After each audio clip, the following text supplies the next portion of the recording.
Hello friends, welcome back to Stones Hill Homestead. If you're new here, I'm Kim, and today I will be making a recipe that I have used for years and years. I will show you the cookbook where it originated from, and that will help a little bit. This came, okay, let's see if I can get it here. It came from the New Paris, Indiana.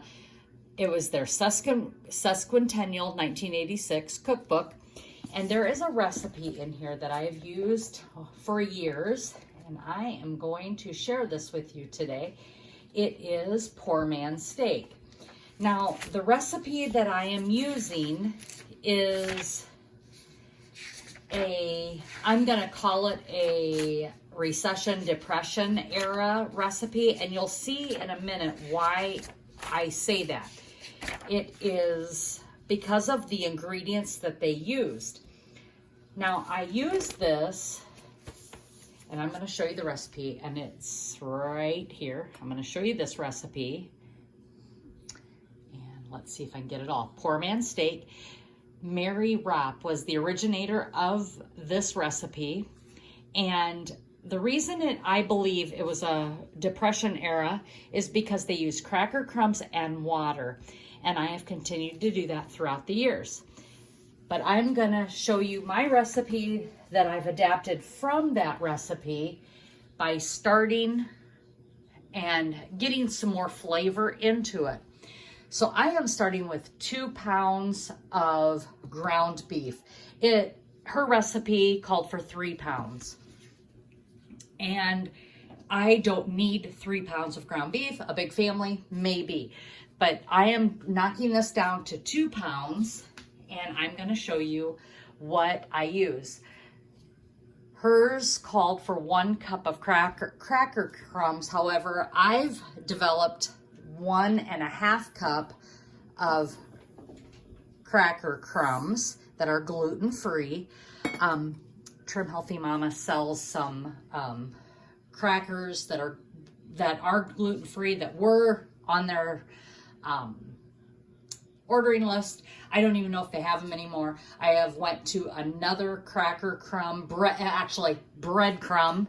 Instead of crackers, I've went to breadcrumbs that are gluten-free, and I have already added my Italian seasoning to them, which is a 1/2 teaspoon of my Italian seasoning. So you didn't see me add that, but that's that. The next ingredient, it calls for water in the original recipe. I am going to continue to do that. Some recipes on the internet I did look up call for milk. I do not want milk in my Poorman steak. I do want water. Beef broth also works very good, but you got to watch out for that salt content. So what it calls for is 1 cup of whole milk. I am not going to add probably maybe just shy of 1 cup, so more like 3/4 of a cup. I add that to this recipe. Then I add a 1/2 teaspoon of my garlic powder. And again, this has just been adapted over the years just for flavor. I got some clumps in here. I'll end up to be able to crunch that out with my hands. Then a 1/2 teaspoon of, I'm using Azure Standard onion powder.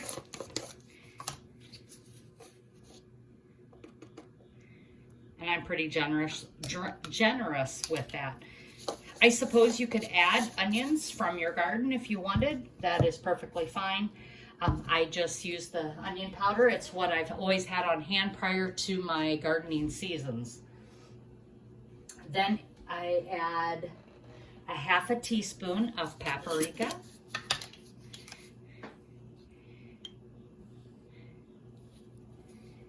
And from there, I add 1/4 teaspoon of cayenne pepper. And it's what you like. We like a little bit of peppery heat to it, so I do add the 1/4 teaspoon. And sometimes I add more, sometimes I add less, just depends on who's eating it. Then salt and pepper. I'm just going to add salt and pepper here. And I'm probably going to add a half a teaspoon. And this is Redmond's real salt. And I'm going to add some pepper. And I have some restaurant ground pepper. I'm probably adding, probably a quarter teaspoon of that. And I mix this up. Now what is nice about this recipe is you can make it ahead. There's another thing I want to offer to you. I cannot stand mushrooms. I don't like them. You could put mushrooms in here. And I have done this in the past where I have hid mushrooms in my poor man's steak for that delicious flavor that you get from that when you cook them. But what I do is I blend my fresh mushrooms. I buy the white cap mushrooms or the, there's another kind that grinds really nice. But I buy that are already sliced, or the cap mushrooms, and I grind them up to a powder, and I put them into my mix here so I can hide nutrients into the recipe. I'm not doing that this time either. One, I didn't have the mushrooms, I didn't think about it. And two, I'm gonna be using a cream of mushroom soup over it. And even that, those pieces that you get in the soup, the cream of mushroom soup, I don't like those either. So anytime I can grind mushrooms in something to get that flavor, I will do that. I'm sure you could add other things into this, but again, we're trying to develop or mimic the poor man's steak, so it is a cheap recipe that goes a long way and will feed a lot of people. Now, like I said, I've only went down to 2 pounds of ground beef. I don't need that much for us and for the week to come, but I like having leftovers. And so now that this is completely ground up, I have prepared a pan for us to put that in. And here is my parchment lined pan. You don't need to line it with parchment paper. I just do it for convenience. And I'm going to put this mixture into this 9x13 pan. And what's nice, like I said about this, is you could make this ahead to get these pieces all mixed together. And the original recipe says to refrigerate this overnight. So I am going to spread this out into this pan, into a nice layer.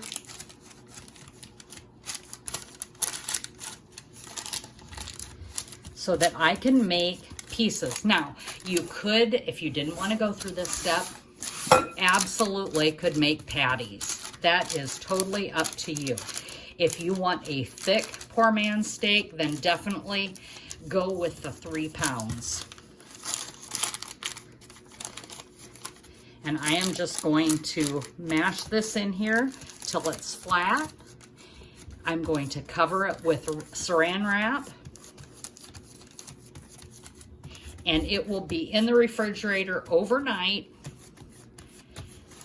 And then in the morning or tomorrow before lunch, I will cut this up and I will show you that step tomorrow. And here we are. And I am removing the plastic wrap. It has been in the refrigerator overnight. And I'm going to cut this into squares. I'm going to cut this into 8 pieces. However, I did discover for adults, that's great. But for children, having 8 pieces was just too much for the 9x13 pan. I could have cut big pieces for the adults and then very easily you could cut this into 12 pieces, and 12 pieces really would have been enough for all of us, and with plenty left over, which I did have plenty left over for this week's meals. So after I cut it, then I got my skillet started heating. I'm going to put some butter in it for frying. It calls for frying in butter, which is perfect. I'm going to sear each side of the pieces of the poor man's steak. And prior to searing it, you need to dredge it in flour. I didn't want to do this in flour. However, I decided I was gonna it was a little bit, I don't know. I don't always dredge my meat in flour before I fry it, or I just fry the meat up. But this time I did that 1-to-1 baking blend from Bob's Red Mill, and here you see me pressing it each side, getting them covered in flour, and then I'm going to start laying them in the pan for frying.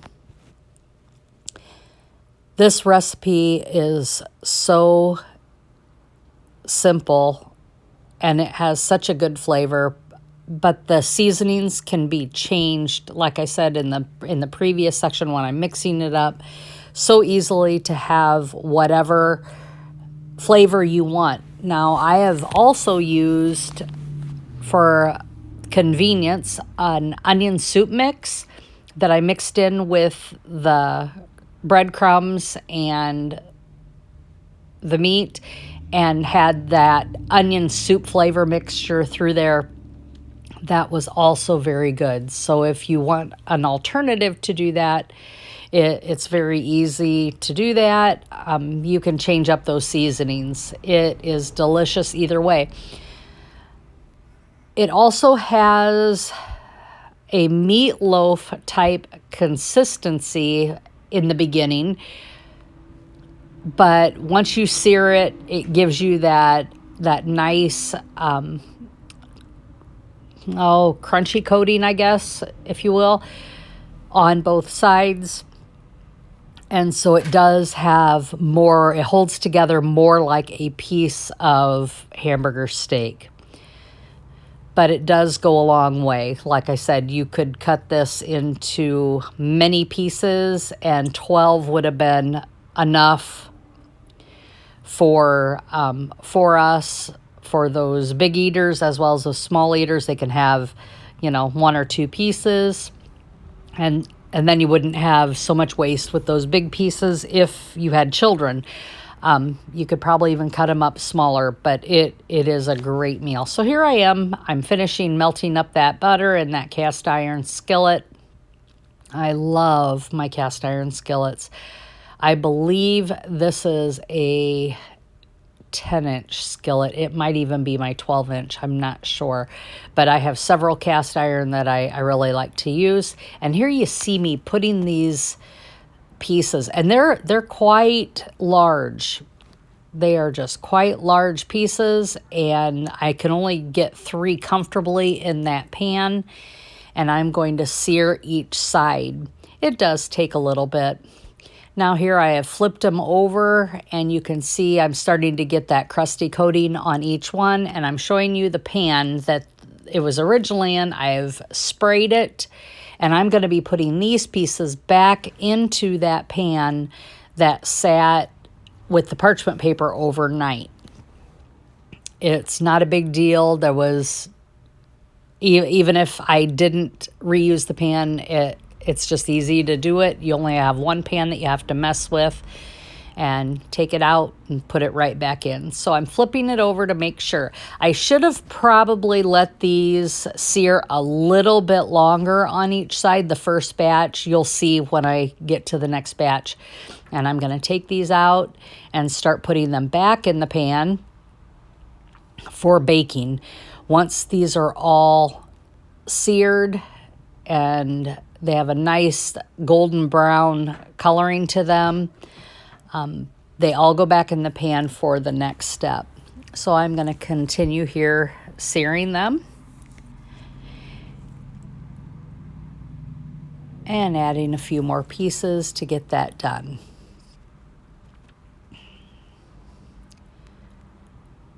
As I'm searing, I believe that I'm wondering about the coating that I'm going to be putting on there for the gravy. So here you see me flip these the next time, and you can see the difference. I let these go a little bit longer, and that crusty coating, that nice dark piece on that really is much better. Now here I am taking cream of mushroom soup, and this is what I have on my shelf. I'm going to put that in the bowl here. And one thing I learned this week, which I did not know, there is a way to make cream of whatever kind of soup baking mix that you can put in a jar and make the soup as you need. I hear it's delicious. I've never tried it. So if you've ever done that or you've made that recipe with that dry mix, please let me know and in the comments on how that works for you. But by making that cream, that powder mixture, you can make whatever kind of cream soup you want. Now, the soup is in the bowl, and I'm adding a can of milk. So I filled the can up with milk. It calls for 1.5 cups of milk. I felt that was too much, but I'm probably close to that anyway by filling up the can with milk. So I whisk those two items together, and this will be poured over my Poorman steak. I'm quickly mixing that up, whisking it up. You don't need to add any more seasonings to that. However, it did call for fresh parsley. I don't have any fresh parsley. My herb garden is been dwindling quickly, and I'm just going to set that back until I'm ready for it after I get these pieces seared. So everything's seared now, and I know I took those 8 pieces out, 9 pieces. They just didn't all fit back in there. So I'm pouring this over all the pieces, this mushroom soup mixture, and making sure everything is covered. I'm going to scrape that out. And now I need to cover up this pan, and I've already got a piece of foil, and I'm going to take that foil and wrap it up nice and tight for the oven. The oven is set at 300 degrees, 325 degrees actually, and I am going to stick this in the oven, and it is to bake for 30 to 40 minutes at 325. You will see when I come out, the color isn't near what it should be. It's a little bit light looking. I think I should have taken off that foil to get the brown top a little bit brown. I'm caramelizing onions for these steak pieces. And here you go. Here is the final product. Thanks everyone for watching. As always, be blessed and laugh as much as you breathe. Have a great day, everyone.